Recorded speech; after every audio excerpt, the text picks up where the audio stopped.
네, 두 번째 케이스 보도록 하겠습니다. 67세 남성이고요. 역시 이분도 다른 병원에서 과거에 방광결석에 대해서 수술을 받은 적이 있으신 분입니다. 당시에는 전립선 비대증에 대해서 치료를 안 했었고 한 1년 전부터 소변을 보는 게 약해지고 밤에도 뭐 3번, 4번, 4번, 5번 화장실을 가게 되어서 전립선 비대증 약을 복용한 지가 한 1년 정도 되었다고 합니다. 저희 병원에 오실 때 예전에 결석 생겼을 때처럼 가끔 따끔거리고 아프다, 소변의 색깔도 좀 이상하다, 뭐 이런 증상을 가지고 내원을 하셨고, 내원 당시에 PSA 검사에서 전립선 암 수치는 1.71 정상 수치고요. 방광결석이 있으면 소변 검사에 굉장히 피가 많이 나옵니다. 피가 많이 나오는 걸로 확인이 되었습니다. 국제 전립선 증상 점수표에서는 17점, 한 중간 정도의 증상을 보이고 있었고, 이제 검사에서 요속은 최고 요속이 9.5 정도면은 꽤 떨어져 있는 편이죠. 또 100cc 소변을 보고 남아있는 것도 70cc 정도면은 잔여가 좀 의미가 있게 남아있고요. 이 환자의 엑스레이 사진입니다. 방광 쪽에 보면은 희미하게 결석이 몇 개가 보이고 있습니다. 결석을 엑스레이만 갖고도 확인할 수가 있었고요.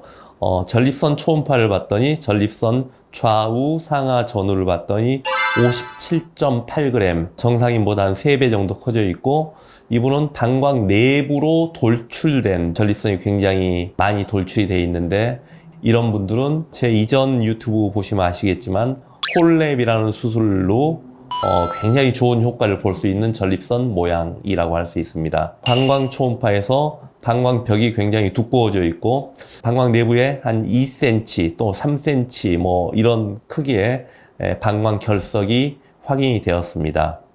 이분 역시 방광결석만 치료를 하는 게 아니고, 이번에는 전립선 비대증에 대해서 기왕 하반신 마취를 한 김에 같이 치료를 하자고 결정을 하였고, 수술 당시에 시행한 내시경 사진을 보시면은 이 노란 게 방광결석 사진인데, 이분 이제 결석의 컬러나 이렇게 모양을 보면은 이전 케이스하고 비슷하게 아마도 요산결석일 가능성이 높다고 저는 판단을 했었고, 전립선도 오른쪽 전립선이 왼쪽보다 조금 더 커 보이지만 어쨌든 소변 나오는 데를 완벽하게 막고 있죠. 그래서 전립선에 대해서 먼저 수술을 하고, 전립선 다 제거된 다음에 방광결석도 레이저로, 홀미움 레이저로 깨서 체외로 배출시키는 수술을 같이 하였습니다. 이제 전립선 단독 수술 때보다는 시간이 좀 더 걸려서 한 2시간 정도 걸렸었는데, 수술 이후에 이제 방광결석을 레이저로 깨면은 이제 이런 식으로 하나하나 깰 수가 있고요.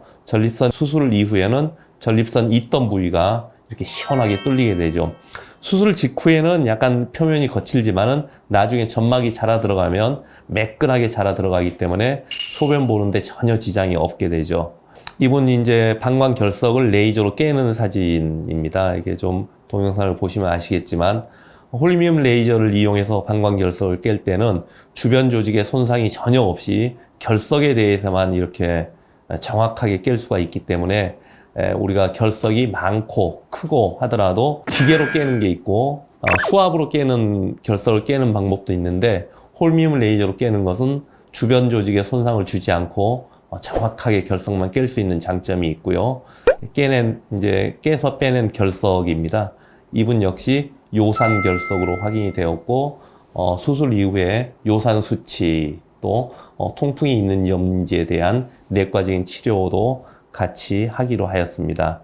수술 전에 굉장히 떨어져 있던 요속이 한 3배 정도 이렇게 잘 나오는 것을 확인할 수 있습니다. 결론적으로 방광결석이 있으면은 결석만 치료하는 게 아니고 꼭 기저질환, 왜 소변이 제대로 안 나가고 결석이 생겼는지에 대한 원인을 찾아서 기왕 수술을 하는 김에 같이 그 기저질환을 치료를 하는 것이 굉장히 중요하다라는 얘기를 할 수가 있고, 또 한 가지 결석이 자꾸 재발하면은 이제 결석 대사 검사라는 게 있습니다. 도대체 어떤 성분의 결석이 나한테 잘 생기는지, 그런 결석 대사 검사를 같이 진행을 하면은 치료 이후에도 결석의 재발을 막을 수 있는 방법도 있기 때문에 같이 해주는 게 좋고요. 가끔씩은 이제 방광결석도 요즘에는 뭐 마취하지 않고 수술하지 않고 결석은 체외 충격파 쇠석술로 치료를 한다라고 이렇게 알고 있는데, 신장결석이나 요광결석은 충격파 쇠석술로 잘 할 수 있지만 방광결석은 쇠석을 할 때도 방광 내부에서 움직이게 되고 결석의 크기가 신장결석이나 요광결석보다는 훨씬 더 크기 때문에 1차적인 치료 방법이 내시경적 또 레이저를 이용해서 쇠석을 하고 그 자리에서 바로 빼는 게 1차 치료입니다. 체외 충격파 쇠석술로 깰 수 있는 방광결석도 있지만 사이즈가 아주 작은 경우 또 환자가 다른 이유 때문에 이렇게 수술을 못하는 경우 외에는 체외 충격파 쇠석술은 방광결석에는 별로 시행을 하지 않고 1차적으로 레이저 쇠석술을 주로 하게 됩니다. 그래서 이것도 다른 결석과는 좀 다른 점이라고 생각을 해야 하고 오늘 정리에서는 나오지 않았지만은 요도 협착이 있는 경우, 협착이 있으면 협착을 같이 치료를 하고 역시나 내시경으로 절개술을 하고 요도 스텐트 같은 것을 넣어줄 수가 있고요. 방광 경부 협착이 있으면은 좁아진 방광 경부를 레이저로 같이 치료를 할 수 있습니다. 그래서 모든 방광결석은 꼭 그 기저질환을 다시 한번 찾아보고 치료를 받으실 때 함께 치료받는 것을 강력하게 권해 드립니다.